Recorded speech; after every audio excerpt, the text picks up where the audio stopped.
নমস্কার, আমি কৈলাস দাস। আজকে আপনাদের সামনে আমি আবার এসেছি আমার YouTube channel chemistry with Kailash নিয়ে। এবং আজকে আমরা যে বিষয়টা নিয়ে আলোচনা করব সেই বিষয়টা হচ্ছে বোরের অ্যাটমিক মডেল। এর আগের যে ভিডিওগুলো আমি এখানে ছেড়েছি আমার ইউটিউব চ্যানেলে, তাতে আপনারা দেখেছেন পরমাণুর যে সাব অ্যাটমিক পার্টিকেলস সেটা আমরা দেখেছি, অ্যাটমিক স্ট্রাকচার, রাদারফোর্ডের মডেল আমরা দেখেছি, ফটো ইলেকট্রিক এফেক্ট, প্ল্যাঙ্কের কোয়ান্টাম থিওরি, এই বিষয়গুলো এবং ইলেকট্রোম্যাগনেটিক রেডিয়েশন নিয়েও আমরা অল্প বিস্তর চর্চা করেছি। এরপর আমরা যে বিষয়ে আসবো সেটা হচ্ছে বোরের অ্যাটমিক মডেল। এই বোরের অ্যাটমিক মডেলটা 1913 সালে নিলস বোর প্রথম এটা ধারণা দেন এবং এই ধারণা অনুযায়ী তিনি কতগুলো পস্টুলেটস তিনি সামনে রাখেন। প্রথম পস্টুলেটসে যদি আমরা চলে যাই, আমরা দেখতে পাচ্ছি যে তিনি বলেছিলেন যে the electron in the atom moves around the nucleus in a fixed circular path called orbits। তাহলে ইলেকট্রন যেগুলো সেগুলো নিউক্লিয়াসের চারিদিকে একটা ফিক্সড সার্কুলার একটা পথে আবর্তন করে এবং সেই পথটাকে বলা হয় অরবিট বা কক্ষপথ বাংলাতে। সেকেন্ড পয়েন্টে তিনি বলেছিলেন যে as long as a electron stays in a particular orbit there is no emission or absorption of energy। তাহলে এই ধরনের যে অরবিটগুলোতে ইলেকট্রন থাকাকালীন কোনো রকম ইলেকট্রন শক্তি অ্যাবজর্বও করে না এবং এমিটও করে না, মানে শক্তি গ্রহণ করা বা শক্তি বর্জন করা এটা করে না, এই অরবিটগুলোকে বলা হয় স্টেশনারি অরবিট। তো এই স্টেশনারি অরবিটের ধারণাটা নিলস বোর প্রথম দিয়েছিলেন। তিনি আরো বলেছিলেন যে the angular momentum of an electron moving in this orbits are integer multiple of h/2π, যেটাকে আমরা কৌণিক ভরবেগ বলে থাকি। সেই কৌণিক ভরবেগ ইলেকট্রনগুলোর কি হবে এই কক্ষপথ বা অরবিটগুলো থাকাকালীন, সেটা হচ্ছে h/2π এর ইন্টিজার মাল্টিপল, পূর্ণ সংখ্যার গুণিতক। এইচটা হচ্ছে প্ল্যাঙ্কের কনস্ট্যান্ট এবং এনটা হচ্ছে ইন্টিজার। এখানে আমরা দেখতেও পাচ্ছি যে দেওয়া রয়েছে। 4 নম্বর পয়েন্টটা এবার চলে যায়। 4 নম্বর পয়েন্টে আমরা যেটা দেখতে পাচ্ছি যে উনি যেটা বলতে চাইছেন সেটা হচ্ছে একটা ইলেকট্রন জাম্প করতে পারে কোথায় না, হায়ার স্টেটে, হায়ার অরবিটে, মানে এমন একটা অরবিট যেটা এনার্জি তার তুলনায় বেশি। কিভাবে সেটা জাম্প করতে পারে, সে কিছুটা এনার্জি অ্যাবজর্ব করবে। একইভাবে একটা ইলেকট্রন যেটা হায়ার এনার্জির অরবিটে রয়েছে সেখান থেকে লোয়ার এনার্জির যে অরবিট সেখানে নেমে আসতে পারে কিভাবে, এমিশন অফ এনার্জি, সেটার মাধ্যমে। এটা দেওয়া হয়েছে an electron can jump from one orbit to another of higher energy on absorption of energy or to another of lower energy with emission of energy। এটা হচ্ছে বিষয়। এবার আমরা যদি ছবিটার দিকে একটু তাকাই, ছবিটা আমরা দেখতে পাচ্ছি যে এখানে বিভিন্ন সার্কুলার অরবিট রয়েছে এবং এই অরবিটে বিভিন্ন ইলেকট্রন রয়েছে, মাঝখানে পজিটিভলি চার্জ নিউক্লিয়াস, এই নিউক্লিয়াসে প্রোটন এবং নিউট্রন রয়েছে। এবং এই যে বিভিন্ন অরবিট, সার্কুলার অরবিট যেগুলো বলা হয়েছে বা যেগুলোকে স্টেশনারি অরবিট বলা হয়েছে, মানে নির্দিষ্ট পরিমাণ শক্তি রয়েছে নির্দিষ্ট অরবিটের, সেটা তিনি বলেছেন। তো এখানে দেখতে পাচ্ছি অরবিটগুলোর নাম দেওয়া হয়েছে কে, এল, এম, এন, ও, পি এভাবে। এবার আরো আছে, এখানে আঁকা যায়নি সেটা। তো এবার দেখা যাচ্ছে যে এইখানে যে ইলেকট্রনটি রয়েছে মানে নিউক্লিয়াসের কাছাকাছি জায়গায়, সেটার পোটেনশিয়াল এনার্জি কম আছে কারণ সে নিউক্লিয়াসের কাছাকাছি জায়গায় আছে। এবার যখন সে এনার্জি অ্যাবজর্ব করবে কিছুটা, উত্তেজিত হবে, সে হায়ার এনার্জি স্টেটে যাবে। যেমন এখানে দেখানো হয়েছে যে কিভাবে একটা ইলেকট্রন এনার্জি অ্যাবজর্ব করার পরে সে হায়ার স্টেটে এখানে যেতে পারে।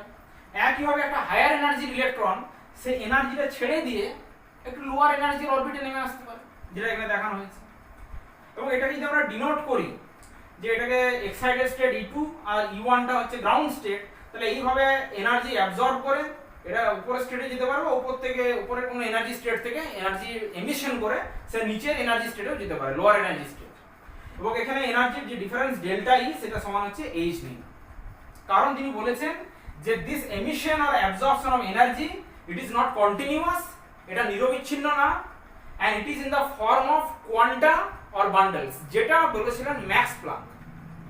ম্যাক্স প্লাঙ্ক এই জিনিসটাই বলেছিলেন যে শক্তির যে অ্যাবজর্পশন বা এমিশনের যে বিষয়টা সেটা কন্টিনিউয়াস হবে না, সেটা একটা ডিসক্রিট এনার্জি হিসেবে বা এনার্জির প্যাকেট হিসেবে এটা ছাড়া হবে এবং সেগুলোকে কোয়ান্টা বলা। তো এই যে চারটে বিষয়, এই চারটে ছিল বোরের যে অ্যাটমিক মডেল তার পস্টুলেটস। রাদারফোর্ডের যে মডেল আমরা দেখেছিলাম, যে রাদারফোর্ড বলেছিলেন তার আলফা পার্টিকেল স্ক্যাটারিং এক্সপেরিমেন্ট থেকে যে মাঝখানে একটা পজিটিভলি চার্জ সেন্টার রয়েছে এবং তার চারপাশে বিভিন্ন অরবিটে ইলেকট্রনগুলি রিভলভ হচ্ছে, আবর্তন হচ্ছে। এবং এইটা দেখে তিনি একটা মোটামুটি সোলার যে মডেল বা সৌরজগতের যে মডেল তার সঙ্গে একটা সিমিলারিটি রেখে তিনি ওই মডেলটা দিয়েছিলেন। এবং তার পরবর্তীকালে নিলস বোর তিনি স্টেশনারি যে অরবিট সেটা তিনি ধারণা দেন, এই যে আমরা দেখতে পাচ্ছি এখানে। এবং তার চিন্তাধারা অনুযায়ী তিনি চারটে পস্টুলেটস বা বেসিক যে পয়েন্ট তিনি সেটা বলেন। সেই চারটে পয়েন্ট আপনাদেরকে বললাম। এবার আমরা দেখে নেব যে বোরের যে এই অ্যাটমিক থিওরি এটার সাকসেস কি। সাকসেস দুটো বিশেষ করে উল্লেখযোগ্য সাকসেস। সেই সফলতাটা হচ্ছে যে এটার মাধ্যমে এই যে অরবিট, যেটাকে স্টেশনারি অরবিট আমরা বলে থাকছি, সেই স্টেশনারি অরবিটের রেডিয়াস বের করা যায় এবং তার সাথে সাথে যে এনার্জি অফ দ্য ইলেকট্রন, মানে যে ইলেকট্রনটা ওই অরবিটে রয়েছে স্টেশনারি অরবিটে, সেটার এনার্জিটাও আমরা বের করতে পারি। এবার সেটা আমরা দেখে নিই। প্রথমে আমরা যেটা এখানে বলা হয়েছে, যেটা আমরা ছবিতেও দেখতে পাচ্ছি এখানে, যে এখানে মাঝখানে জেড ইলেকট্রন, মানে ব্যাপারটা হচ্ছে জেডটা কি, জেডটা হচ্ছে ওখানে প্রোটনের সংখ্যা। আমরা জানি যতগুলো পরিমাণ ইলেকট্রন আউটার মোস্ট যে অরবিটগুলোই থাকবে বা আউটার যে অরবিটগুলোই থাকবে, ঠিক তত সংখ্যক প্রোটন নিউক্লিয়াসের মধ্যে থাকবে। এবং জেডটাকে আমরা বলতে পারি, জেডটাকে বলা হয় অ্যাটমিক নাম্বার বা এটাকে অনেক সময় প্রোটন নাম্বার বলা হয়। তাহলে নিউক্লিয়াসের মোট চার্জ যেটা সেটা হচ্ছে Ze+, এবং এখানে ইলেকট্রন রয়েছে এখানে। এবং স্বাভাবিকভাবে এখানে দেখা যাচ্ছে যে যখন ইলেকট্রনটা নিউক্লিয়াসকে কেন্দ্র করে একটা নির্দিষ্ট কক্ষপথের মধ্যে আবর্তন করছে, তখন আমরা জানি ফিজিক্সে যেটা পড়েছি যে যে কোনো বস্তুকে, যেমন সাধারণ ব্যাপার, একটা সুতোতে যদি ঢিল বেঁধে আমরা আঙুলের মধ্যে ঘোরাই, তো সেখানে দুটো ফোর্স কাজ করেছে ঢিলটার উপর। একটা হচ্ছে ওই সুতো বরাবর বাইরের দিকে, যেটাকে অভিকেন্দ্র বল বলে, সেন্ট্রিফিউগাল ফোর্স। আরেকটা হচ্ছে ওই সুতো বরাবর আঙুলের দিকে, মানে ঢিল থেকে আঙুলের দিকে একটা ফোর্স অ্যাক্ট করে, সেটাকে অপকেন্দ্র বল বলে। তো এখানে ওই অপকেন্দ্র বলের যে রোলটা, যেটাকে সেন্ট্রিপিটাল ফোর্স বলা হচ্ছে, সেটা হচ্ছে কুলম্বিক অ্যাট্রাকশন ফোর্স এটা। এবং এটা পরিমাণ কত, এটা হচ্ছে স্বাভাবিকভাবে জেডি ইন্টু জেডিটা হচ্ছে নিউক্লিয়াসের চার্জ, কুলম্ব মানে Q1 Q2 বাই r² আমরা জানি। সেখানে জেডিটা হচ্ছে নিউক্লিয়াসের চার্জ এবং ইটা হচ্ছে ইলেকট্রনের চার্জ এখানে, সেটা ডিভাইড বাই r²। কি আর হচ্ছে এই distance between nucleus and electron, তো এটা এখানে দেওয়া হয়েছে। তাহলে এইটা হচ্ছে কুলম্বিক ফোর্স, সেন্ট্রিপিটাল ফোর্সটা। এরপর আমরা দেখতে পাচ্ছি সেন্ট্রিফিউগাল ফোর্স বা অভিকেন্দ্র বল। কোনটা অভিকেন্দ্র বল বলতে যেটা এখানে বোঝানো হয়েছে, যেটা এখানে এই বরাবর, মানে এই দিক থেকে ইলেকট্রনকে, নিউক্লিয়াস থেকে ইলেকট্রনের দিকে বহির্মুখী একটা যে বল, সেই বলটা হচ্ছে এখানে সেন্ট্রিফিউগাল ফোর্স। এবং এটা হচ্ছে mv²/r। এটা আমরা কৌণিক গতিবেগ যেটা পড়েছি ফিজিক্সে, সেখানে আমরা দেখেছি। এবার স্থায়ীভাবে যেহেতু ইলেকট্রনটি কক্ষপথের মধ্যে স্থায়ীভাবে রয়েছে, অতএব তার মানে এই যে দুটো বল রয়েছে, একটা হচ্ছে সেন্ট্রিপিটাল ফোর্স, একটা সেন্ট্রিফিউগাল ফোর্স, এই দুটো ইকুয়াল। তো আমরা সেটাই করেছি এখানে। কি করেছি, mv²/r = z²/r²। এটাকে সিম্পল করে নিলে যেটা পাচ্ছি, mv²r = z²। এটা 1 নম্বর সমীকরণ এখানে। আরেকটা হচ্ছে বোর যেটা বলেছেন, অ্যাকর্ডিং টু বোরের যে থিওরি, সেটা হচ্ছে mvr, যেটা সেটা হচ্ছে nh/2π। এবং সেটাকে আমরা স্কয়ার করে দিলাম বোথ সাইডে। তো স্কয়ার করে আমরা যেটা পাচ্ছি mv²r², আর এদিকে হচ্ছে n²h²/4π²। স্কয়ার করার পর তাহলে a আর b দুটো সমীকরণ পাচ্ছি এখানে। এবার আমরা যেটা করছি যে ডিভাইড করছি, dividing equation b by equation a। তাহলে সিম্পল ডিভিশন যদি করে দিয়ে হবে mv²/r² কে mv²r, এবং এটাকে স্বাভাবিকভাবে n²h²/4π², আর এটা নিচে চলে আসবে z²। তো সিম্পল করে পাচ্ছি mr = এটা। অতএব r = যেটা আমরা করতে পারি যে m টা নিচে চলে যাবে, তাহলে আমরা যেটা পাচ্ছি r = n²h²/4π² mz²। তাহলে এইটাই হচ্ছে এই যে 8টা আমরা এখানে পেলাম, এটা হচ্ছে radius of the Bohr orbit. এটা আমরা এখান থেকে নির্ধারণ করতে পারি। বোরের যে অ্যাটমিক মডেল সেটা থেকে আরেকটা বিষয় বের করা যায়, সেটা হচ্ছে energy of the electron residing in that nth orbit. যে কোনো nতম কক্ষপথে থাকাকালীন ওই ইলেকট্রনের এনার্জি কি হবে সেটাও বোরের এই থিওরি দিয়ে বের করে, সেটা আমরা দেখছি কীভাবে বার করে। আমরা প্রথমে একটা ছবি দেখেছিলাম, ছবিতে আমরা দেখেছিলাম যে ইলেকট্রনটা একটা নির্দিষ্ট কোনো অরবিটে রিভলভ অ্যারাউন্ড করছে, মানে আবর্তন করছে নিউক্লিয়াসের চারদিকে, এবং সেটা সেই নিউক্লিয়াসের বাইরে কোনো কক্ষপথে থাকাকালীন তার যে শক্তি সেটা দু ধরনের হয়। একটা হচ্ছে এনার্জি অফ অ্যান ইলেকট্রন, যেটা সেটা দু ধরনের হয়, একটা হচ্ছে পোটেনশিয়াল এনার্জি, একটা হচ্ছে kinetic energy.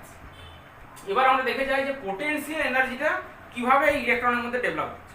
Potential energy at r distance, মানে যেহেতু ইলেকট্রন এবং নিউক্লিয়াসের মধ্যে দূরত্বটা আর, সেটা আমরা কি করে ক্যালকুলেট করব, সেটা আমরা ডেফিনেশন অনুযায়ী জানি যে অসীম থেকে আর দূরত্বে কোনো একটা ইউনিট চার্জকে রাখা হলে সেটা যে পরিমাণ যে পরিমাণ বল অনুভব করছে সেখানে, সেটা হচ্ছে তার পোটেনশিয়াল এনার্জি। এবং সেটা আমরা কি করে করব, এটা জানি কুলম্বিক অ্যাট্রাকশন ফোর্স, এবং এটাকে অসীম থেকে আর অবধি সমস্ত ভ্যালুগুলোকে যোগ করবো, যোগ মানে সামেশন। তো এখানে অসীম থেকে আর এর মধ্যে যতগুলো ভ্যালু হবে এই বলটা, সেটা তার পোটেনশিয়াল এনার্জি হিসেবে তার মধ্যে সঞ্চিত থাকবে সেই ইলেকট্রনটার মধ্যে। তো সেটা বের করেছে কিভাবে, সেটা হচ্ছে জেডি ইন্টু ই, এটা হচ্ছে প্রোটনের চার্জ, এটা হচ্ছে ইলেকট্রনের চার্জ, এটা আর স্কোয়ার ইন্টু ডিআর, ক্ষুদ্র একটা দূরত্ব ধরলাম সেখানে। সেটা আমরা ইন্টিগ্রেশন যদি করি তাহলে তার ভ্যালু হচ্ছে z square r to the power -2 + 1, নিচে -2 + 1 আর থেকে ইনফিনিটি। এটা আমরা ভ্যালুটা বসিয়ে যেটা পাচ্ছি সেটা হচ্ছে -z²/r। তাহলে এইটা হচ্ছে তার পোটেনশিয়াল এনার্জির ভ্যালু, এই -z²/r। এবার আমরা দেখি তাহলে এনার্জিটা কি দাঁড়াচ্ছে, এনার্জিটা দাঁড়াচ্ছে E = ½ mv²। এই ½ mv²টা কি, এটা হচ্ছে কাইনেটিক এনার্জি, এটা kinetic energy of the electron. Beta হচ্ছে তার ভেলোসিটি, এমটা হচ্ছে ইলেকট্রনের মাস। এবার এখানে আমরা প্লাস করে কি করছি না, সেই ইন্টিগ্রেশনটা বসাচ্ছি। এটা আমাদের যেহেতু পোটেনশিয়াল এনার্জি টার্ম, এটা হচ্ছে পোটেনশিয়াল এনার্জি। এবার আমরা এই v² এর একটা ভ্যালু জানি অলরেডি, এর আগে আমরা স্লাইডে দেখেছি। সেটা কিভাবে বের করেছি, সেটা আমরা বের এভাবে করেছি, যখন অভিকেন্দ্র বল আর অপকেন্দ্র বলটাকে আমরা ইকুয়ালাইজ করেছিলাম এর আগের স্লাইডে, তখন সেইখান থেকে আমরা পাই mv²/r = z²/r²। সেখান থেকে v² এর ভ্যালু একটা পেয়ে গেছি আমরা। সেটা কি না, সেটা হচ্ছে z²/mr। এই v² এর ভ্যালুটা আমরা এখানে বসাবো, এটা আমরা বসিয়েছি এখানে। সেই ভ্যালুটা কি, সেটা হচ্ছে z²/mr, এবং এটা হচ্ছে স্বাভাবিকভাবেই এখানে mটা ক্যান্সেল আউট হয়ে যাচ্ছে, এবং -12 z²/r = -z²/2। আর এখানে যে 1/r, যেটা এই r এর ভ্যালুটা, এটা আমরা জানি যে বোরের যে রেডিয়াস সেই ভ্যালুটা আমরা আগে পেয়েছি, সেটাকে আমরা লিখে দিতে পারি 1/r করে অনন্যক হিসেবে। সেটা আমরা লিখে দিলাম, সেটা হচ্ছে 4π² mz²/n²h²। তাহলে এনার্জির যে ভ্যালু সেটা আমাদের কি বেরোলো, সেটা হচ্ছে E = -2π² z² m e⁴ n²h²। এইটা হচ্ছে প্ল্যাঙ্কের কনস্ট্যান্ট, nটা হচ্ছে nth অরবিট যেটার কথা বলা হয়েছে। তাহলে এইভাবে আমরা বোরের যে অ্যাটমিক মডেল সেখান থেকে দুটো জিনিস পেলাম, একটা হচ্ছে যে অরবিট, যে কক্ষপথ, তার ব্যাসার্ধ বা রেডিয়াস, এবং তার সাথে আরেকটা পেলাম যে ওই কক্ষপথে থাকাকালীন ইলেকট্রনের এনার্জি কি হবে, সেটা হচ্ছে এই এনার্জি। এটাকে EN ও বলা যেতে পারে, EN সমান। আমরা energy of the electron in nth orbit সেটা আমরা পেয়েছি বোরের থিওরিতে। সেটা হচ্ছে এটা, এই En = -2π² z² m e⁴ n²h²। এটা হচ্ছে energy of the electron in nth orbit. এবার আমরা দেখি যে যদি ধরে নিন একটা ট্রানজিট ঘটে ইলেকট্রনের, মানে একটা স্তর থেকে অন্য স্তরে ইলেকট্রন যায়, মানে একটা অরবিট থেকে অন্য অরবিটে ইলেকট্রন যায়, যেটা বোর বলেছিলেন যে একটা এনার্জি রিলিজ করবে সেটা। স্বাভাবিকভাবে মানে নিম্নতর থেকে উচ্চতর এনার্জির যে কক্ষপথ তাতে গেলে ইলেকট্রনটা কিছুটা এনার্জি রিলিজ করবে। সেই এনার্জিটা এবার আমরা ক্যালকুলেট করব এবং সেই এনার্জিটা স্বাভাবিকভাবে তরঙ্গের আকারে বেরোবে। যেহেতু কোয়ান্টাম মেকানিক্সে ম্যাক্স প্ল্যাঙ্ক ওই কোয়ান্টাম প্যাকেটের কথা বলেছিলেন বা বান্ডেলসের কথা বলেছিলেন, তার তরঙ্গ থাকবে, তার তরঙ্গ দৈর্ঘ্য থাকবে, ওয়েভ নাম্বার থাকবে। তো আমাদের লক্ষ্য হচ্ছে ওই যে ইলেকট্রনটা যেটা ট্রানজিট করলো একটা অরবিট থেকে অন্য অরবিটে, তার এনার্জি যে ফর্মে বেরোবে অবশ্যই তরঙ্গের ফর্মে, সেই তরঙ্গের ওয়েভ নাম্বারটা বের করা। তো আমরা প্রথমে দেখি কি করে আমরা এগোবো। The change in energy of an electron when it transit from n1 to n2. ধরে নিন n2 হচ্ছে n1 এর থেকে বেশি, মানে n2 টা হচ্ছে একটা হায়ার কক্ষপথ, মানে একটা হায়ার অরবিট সেটা। এবং সেখানে আমরা কি করবো, আমরা আগেই পেয়েছি en এর ভ্যালুটা, nth অরবিটে যেটা ভ্যালু হয়। তাহলে আমরা যদি এখানে দুটোর মানে en2 মাইনাস en1 করতে চাই, মানে n1 থেকে n2 তে যাওয়ার ফলে তাদের যে এনার্জি ডিফারেন্সটা হলো সেটা ক্যালকুলেট করতে চাই, তাহলে আমাদের en2 মাইনাস en1 করতে হবে। সেটা ইকুয়াল টু হচ্ছে মাইনাস, এই যেটা যেমন আছে সেরকমই লিখলাম, এখানে n1 করে দিলাম, minus 2 pi square z square m e to the power 4 by n2 square h square, minus একইভাবে এখানে minus 2 pi square z square m e to the power 4 n1 square h square. এই যে পুরো ব্যাপারটা এইটা common, এই অংশটা যেটা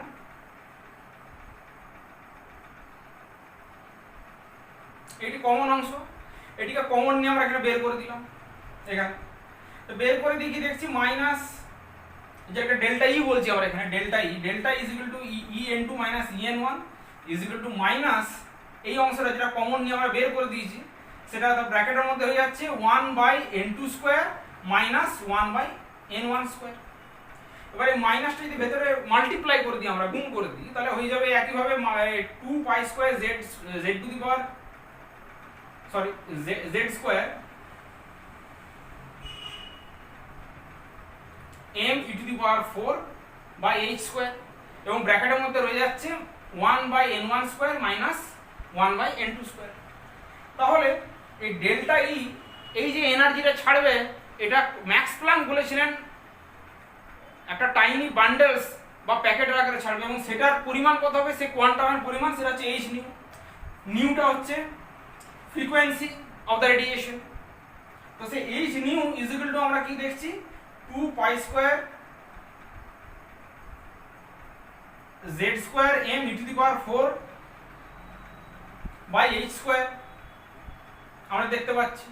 আর বাকিটা ব্র্যাকেটের মধ্যে যেমন ছিল আমরা সেখানে সেরকমই রেখে দিলাম, মাইনাস এখানে রইল 1 বাই n2 স্কয়ার আর এখানে রইল 1 বাই n1 স্কয়ার। তো মানে যা ছিল সেটাই রেখে দিয়েছি পুরো সমীকরণ।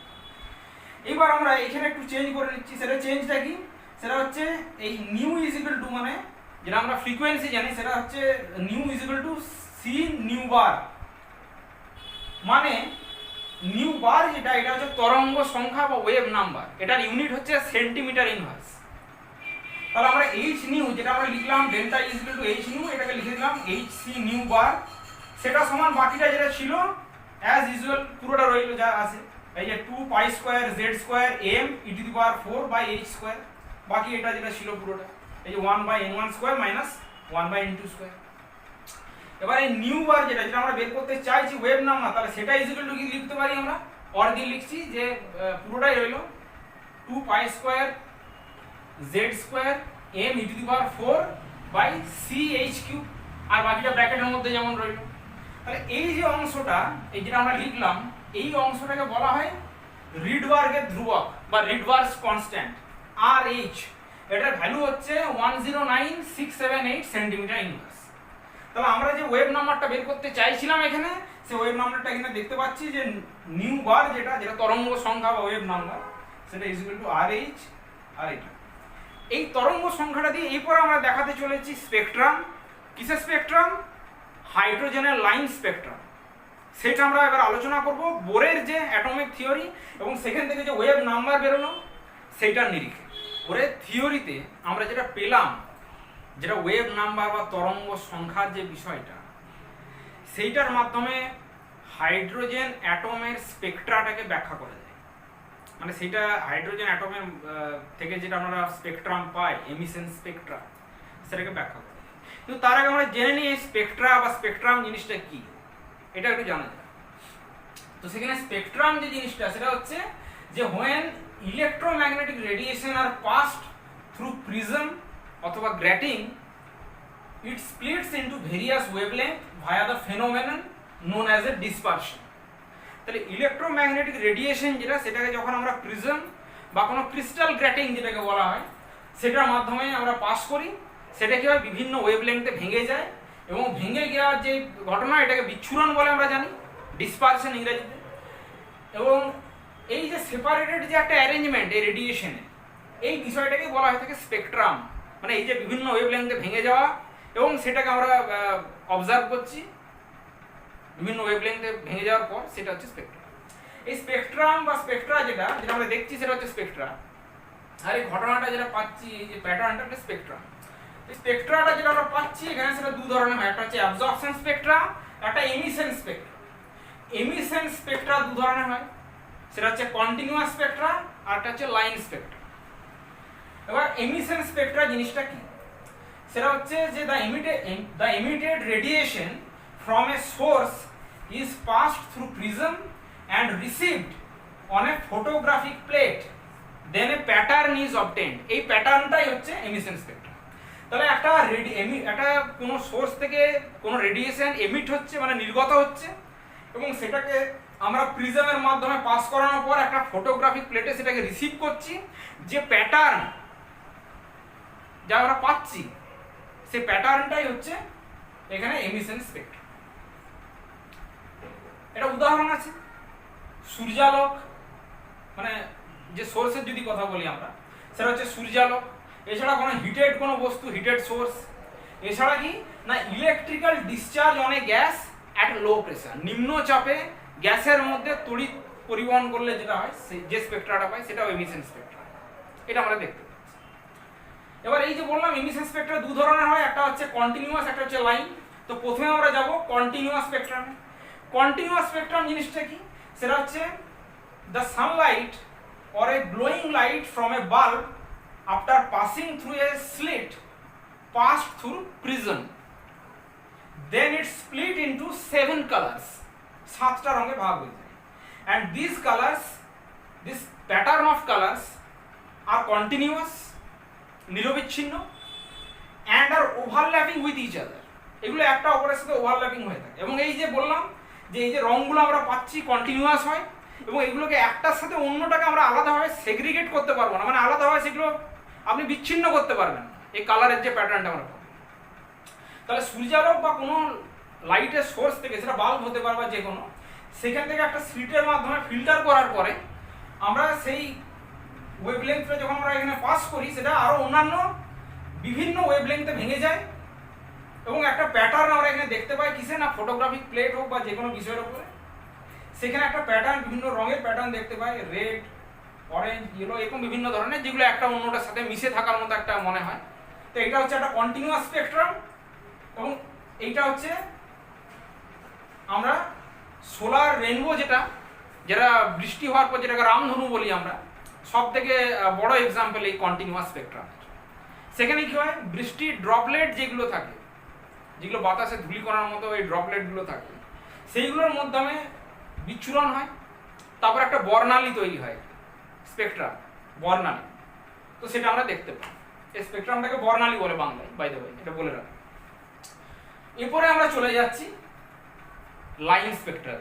এবার দেখেন এই লাইন স্পেকট্রাম জিনিসটা কি। এই লাইন স্পেকট্রায় যদি চলে যায়, যেটা একটা এমিশন স্পেকট্রা বেসিক্যালি, তো এটা উদাহরণস্বরূপ একটা বলা যায়, যেমন এখানে লেখা রয়েছে যে when the vapors of NaCl, মানে সোডিয়াম ক্লোরাইড, যেটা একটা volatile salt, these are allowed to fall on the flame of Bunsen burner and then received on a photographic plate, some specified colored line appeared on photographic plate. এই যে coloured লাইনটা আমরা পেলাম, specified colour line, এটাকে line Spectra বা atomic Spectra বলে। এখন কতগুলো খুব গুরুত্বপূর্ণ বিষয় এটা লক্ষ্য করি। সেটা হচ্ছে যে colour of the emitted light depend on the nature of the substance. যেমন কি বলা হয়েছে, সোডিয়াম এবং তার সল্ট থাকলে লাইটটার কালার ইয়েলো হচ্ছে, পটাশিয়াম এবং তার সল্ট থাকলে তার কালারটা ভায়োলেট হচ্ছে, আরও অন্যান্য সাবস্টেন্সে অন্যান্য ধরনের কালার পাওয়া গেছে। যেমন এখানে দেখছি একটা সোর্স আর স্লিটের মাধ্যমে এটা প্রিজমের মধ্যে দিয়ে এটা প্যাসেজ করানো হয়েছে এই লাইটটাকে, সোর্স এখানে রাখা হয়েছে এবং সেটা পাস করার পর কিছু স্পেসিফাইড লাইন ওখানে আমরা পাচ্ছি, কন্টিনিউয়াস লাইন না। যেখানে কন্টিনিউয়াস যেটা আমরা পাচ্ছিলাম কন্টিনিউয়াস স্পেকট্রাম যেটা বর্ণালীর ক্ষেত্রে, সেটা কিন্তু এখানে না, এখানে স্পেসিফাইড লাইন পাচ্ছি। এটা কি, when this light is analyzed in spectroscope মানে বর্ণালী বীক্ষণ যন্ত্র, it is observed that this light is not continuous but it has various specified lines which is the characteristic of the element, মানে এলিমেন্টটার নেচারের উপর base করে এই ধরনের স্পেসিফাইড লাইনগুলো পাওয়া যাচ্ছে। in photographic plate these lines are separated by some dark black lines। তাহলে ফটোগ্রাফিক প্লেটে এই যে লাইনগুলো পাচ্ছি এইগুলো একটা অপরের সাথে কালো লাইন দ্বারা, ব্ল্যাক কালার লাইন দ্বারা সেপারেটেড থাকছে। এবং যেখানে দেখতে পাচ্ছি যেমন সোডিয়ামটা এখানে ইউজ করা হয়েছে, দুটো ইয়েলো লাইন পাচ্ছি। কোথায় পাচ্ছি না, ওয়েভলেংথ 589 ন্যানোমিটার এবং 589.6 ন্যানোমিটার, এটা পাচ্ছি আমরা সোডিয়ামের ক্ষেত্রে, দুটো লাইন পাচ্ছি। তাহলে সোডিয়ামের লাইন স্পেকট্রায় কত লাইন থাকে, দুটো লাইন এই ওয়েভলেংথে। This spectra is a result of absorption followed by emission। সে তো অবশ্যই একটা সোর্সকে আপনাকে এনার্জি দিতে হবে, সেই এনার্জিটা তারপর সে এমিট করবে এবং সেই এমিট করা এনার্জিটা যেটা সেটাকে আপনি একটা প্রিজমের মধ্যে দিয়ে পাস করাবেন এবং স্বাভাবিকভাবে সেই প্যাটার্নটা আপনি পাবেন। এবং সবথেকে গুরুত্বপূর্ণ বিষয়টাতে আমরা যেটা দেখতে পাচ্ছি যে the line spectra of no two element resembles with each other. দুটো এলিমেন্টের যে লাইন স্পেকট্রা মানে তাদের যে ওয়েভলেংথের প্যাটার্ন সেটা কখনোই একে অপরের সাথে রিজেম্বলস করে না। এবং সেই জন্য এই লাইন স্পেকট্রা যেটা কোনো এলিমেন্টের ক্ষেত্রে এটাকে বলা হয়ে থাকে fingerprint identification of the element. তো এইটা হচ্ছে লাইন স্পেকট্রা।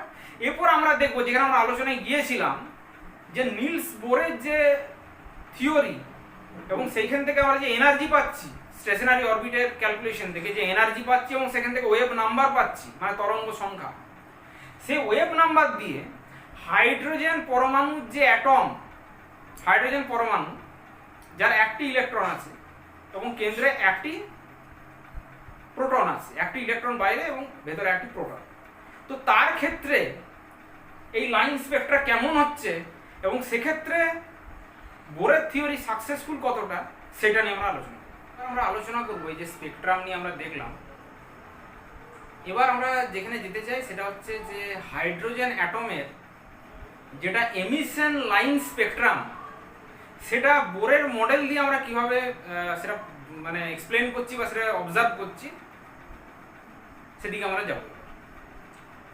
প্রথমে আমরা দেখতে পাচ্ছি যে হাইড্রোজেন অ্যাটম যেটা, তার পরমাণু যেটা মানে হাইড্রোজেন অ্যাটমের নিউক্লিয়াসে একটি প্রোটন এবং বাইরের প্রথম কক্ষপথে একটি ইলেকট্রন আছে, একটা ওয়ান প্রোটনিক সিস্টেম হাইড্রোজেন অ্যাটম। এখানে আমরা দেখতে পাচ্ছি পরীক্ষাটা যেটা করা হয়েছিল সেটা হচ্ছে যে if current is passed through discharge tube filled with hydrogen gas at low pressure, a red colored light is seen. When this light is passed through prism, a definite pattern is observed। এবং এটাই হচ্ছে hydrogen অ্যাটমের যেটা line spectrum. এবং এই line spectrum যেটা আমরা দেখছি এখানে কি হয়, প্রথমে আমরা হাইড্রোজেনের অ্যাটমটাকে আমরা বিভিন্ন এনার্জি দিয়ে এক্সাইট করছি। ইলেকট্রন যেটা রয়েছে, যেটা কে সেলে রয়েছে, আমরা জানি প্রথমের যে সেল সেটাকে কে সেল বলা হয়, তারপর এটাকে এল মানে K orbit, L orbit, M N O P এম করে অনেকগুলো আছে। তো কে সেল থেকে আস্তে আস্তে ইলেকট্রনটি এক্সাইট হয়ে গিয়ে এটি ধরে নিন হায়ার কোনো একটা সেলে চলে গেল, ধরা যাচ্ছে যে এটা এম সেলে চলে গেল। তারপর এনার্জির উৎস যেটা সোর্স সেটা সরিয়ে নিলে সেটা আবার এনার্জি রেডিয়েট করে ফিরে আসবে গ্রাউন্ড স্টেটে। সেই গ্রাউন্ড স্টেটে ফিরে আসার সময় যেটা এনার্জিটা ছাড়বে তখন লাইন স্পেকট্রাম আমরা দেখতে পাই।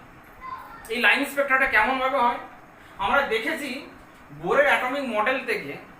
আমরা প্রথমে energy of the electron at nth orbit আমরা বের করেছি এবং সেখান থেকে ওয়েভ নাম্বার বা তরঙ্গ সংখ্যা বার করেছি, মানে একটা অরবিট থেকে অন্য অরবিটের ট্রানজিশনের ক্ষেত্রে যে এনার্জি চেঞ্জ সেই সংক্রান্ত ওয়েভ নাম্বার সেটা হচ্ছে এটা বের করেছি আমরা। এই RH-টা হচ্ছে রিডবার্গের ধ্রুবক। এবার হচ্ছে এটা কি, একটু ছবির দিকে যাওয়া যায়।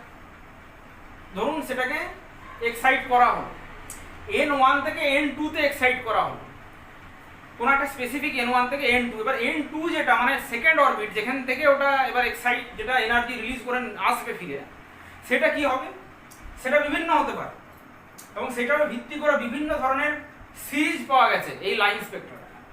সেই সিরিজগুলোর নাম দেওয়া হয়েছে Lyman series, Balmer series, Paschen, Brackett, Pfund, আর একটা নতুন এসেছে সেটা হচ্ছে হামফ্রে সিরিজ। তো এইগুলো একটু যদি আমরা লক্ষ্য রাখি আমরা দেখবো একটা বাঞ্চ অফ লাইন এখানে পাওয়া গেছে। কারণ এক্ষেত্রে কি হয়ে থাকে যে এক্সাইটেড ইলেকট্রনটা ফিরে আসে, the excited electron comes back to its ground state in several state. সেই জন্য group of line is observed. যেমন এইখানে একটু যদি লক্ষ্য করা যায় যে এটা প্রথম অরবিট, ইলেকট্রন ইনফাইনাইট স্তর থেকে বা 8 নম্বর কক্ষপথ, 7 নম্বর বা 6 নম্বর কক্ষপথ যে কোনো একটা কক্ষপথে সে এক্সাইট হওয়ার পর ফিরে আসছে।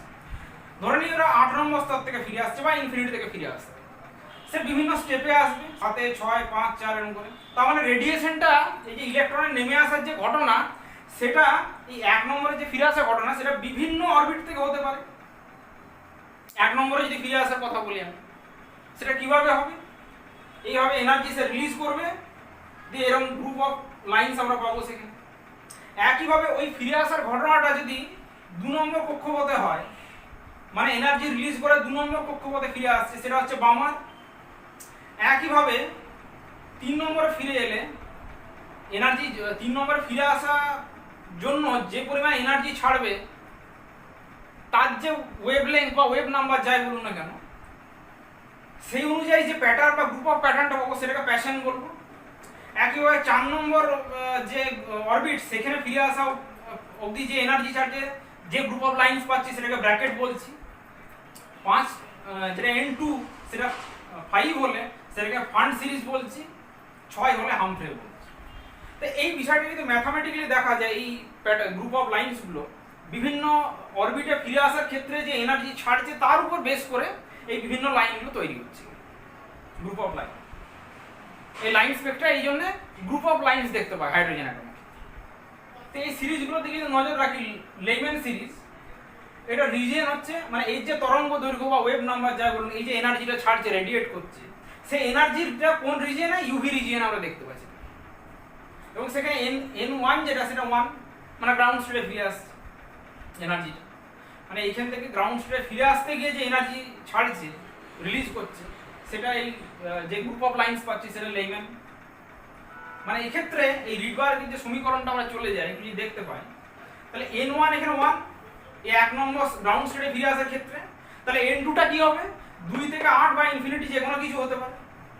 একইভাবে সেকেন্ড যেটা সিরিজ বামার গ্রুপ অফ লাইন্স এর ক্ষেত্রে ফিরে আসবে কোথায়, সেকেন্ড অরবিটে, তাহলে সেখানে আলাদা ধরনের গ্রুপ অফ লাইন পাবো এবং সেক্ষেত্রে N2 এর ভ্যালুটা কত হবে, সেটা 3 থেকে 8 এর মধ্যে হবে। একইভাবে প্যাশন, এবং এখানে বলে রাখি বামারের যে এনার্জি যে রিজিয়ন সেটা হচ্ছে ভিজিবল রিজিয়ন, প্যাশনের ক্ষেত্রে নিয়ার ইনফ্রারেড এবং সেখানেও ওই 4 থেকে 8 এর মধ্যে। তো এইভাবে বিভিন্ন সিরিজগুলো আমরা পেয়েছি। ব্র্যাকেটের ক্ষেত্রে ইনফ্রারেড রিজিয়নে, সেখানে এই N2 এর জায়গা আমরা বসাবো কি 5 থেকে 8 এর মধ্যে যে কোনো, যেখান থেকে আসছে আর কি। স্বাভাবিকভাবেই 4 নম্বর স্টেটে ফিরে আসবে কোথা থেকে, আইদার 5 থেকে আসবে, 6, 7, 8 বা ইনফিনিটি। তাহলে কতগুলো লাইন পাবো, সেই অনুযায়ী লাইনগুলো আমরা পাবো।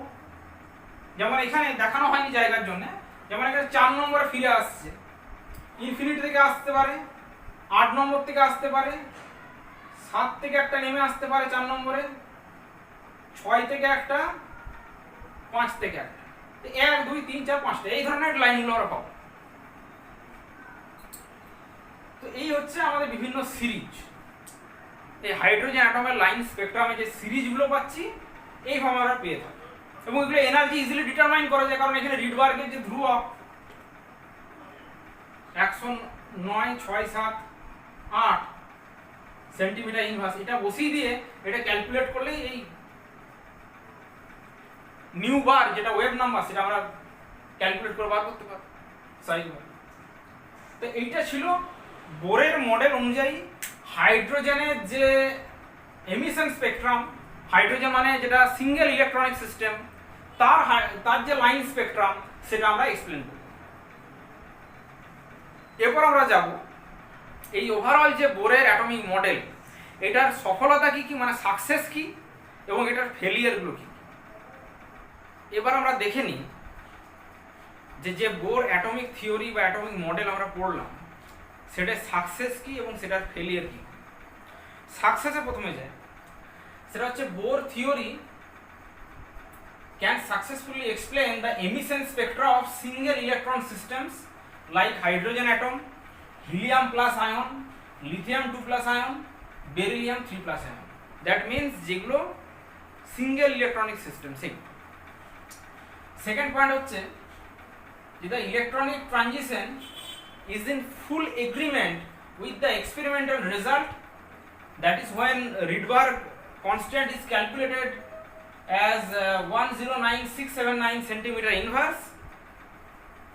It is in good relation with the experimental data obtained from the spectroscopic study, এবং সেটা কত, সেটা হচ্ছে 109678 সেন্টিমিটার ইনভার্স। এবং এটা অনেকগুলো লিমিটেশনও ছিল। লিমিটেশনটা কি? প্রথম কথা হচ্ছে যে Bohr theory can not predict the electronic level of the multi electronic system. এটা কি করছে না, hydrogen, helium plus, lithium 2 plus এইগুলো তো এক্সপ্লেন করতে পারছে, এদের ইলেকট্রনিক যে স্টেট বা এদের ইলেকট্রনিক ট্রানজিশনগুলো, কিন্তু মাল্টি ইলেকট্রনিক সিস্টেমের ক্ষেত্রে এটা ফেলিয়ার দেখা যাচ্ছে। সেকেন্ড পয়েন্ট হচ্ছে যখন এই লাইন স্পেকট্রাম যেটা আমরা দেখতে পাচ্ছি, when it is studied with high resolving power instrument, one line seem to be subdivided into several final lines, and this fine structure of the spectrum is not explained by Bohr. Third point কি? Third point আমরা যেটা দেখতে পাচ্ছি যে এই আগে যেটা সেকেন্ডে পড়লাম যে ফাইনাল স্ট্রাকচারটাকে সে এক্সপ্লেন করতে পারছে না। কখন কোন ফাইনাল স্ট্রাকচার? যেটা হাই রিজলভিং ইনস্ট্রুমেন্টের সামনে নিয়ে গেলে সেটা দিয়ে অবজার্ভ করলে ওই স্পেকট্রামটা আমরা দেখতে পাচ্ছি। সেটা থার্ডেও একই রকমভাবে it doesn't explain the splitting of the spectrum lines into a group of final lines under the influence of magnetic field, Zeeman effect and electric field like Stark effect, এগুলোকে বলা হয় থাকে। তো ম্যাগনেটিক ফিল্ড এবং electric ফিল্ডের প্রেজেন্সে এই যে spectrum লাইনগুলো আরও ফাইনাল লাইনে ডিভাইড হয়ে যাচ্ছে, এই বিষয়টা তিনি এক্সপ্লেন করতে পারেন। এবং আরেকটা বিষয় যেটা ফোর্থ পয়েন্ট, সেটা হচ্ছে যে no justification was found on why the electrons can rotate only in those orbits where the angular momentum mvr is a integer multiple or whole number multiple of h by 2 pi. Actually he arbitrarily used or arbitrarily assumed the principle of quantization of angular momentum, এবং সেই জন্য এই কেন এই ধরনের অরবিটে এটা revolve হবে ইলেকট্রনগুলো যেখানে তার অ্যাঙ্গুলার মোমেন্টামটা ইন্টিজার মাল্টিপল থাকে h by 2 pi, এটা তিনি এক্সপ্লেন করতে পারেন। তো এই যে পুরো আলোচনাটা হলো, এখানে বোরের অ্যাটমিক মডেল থেকে শুরু করে বিভিন্ন বিষয় এবং তার শেষমেশ সাকসেস এবং লিমিটেশন নিয়ে আলোচনা করলাম। আপনাদের কেমন লাগলো সেটা জানাবেন অবশ্যই। আমার চ্যানেলটি ভালো লাগলে সাবস্ক্রাইব করবেন। চ্যানেলে থাকার জন্য ধন্যবাদ।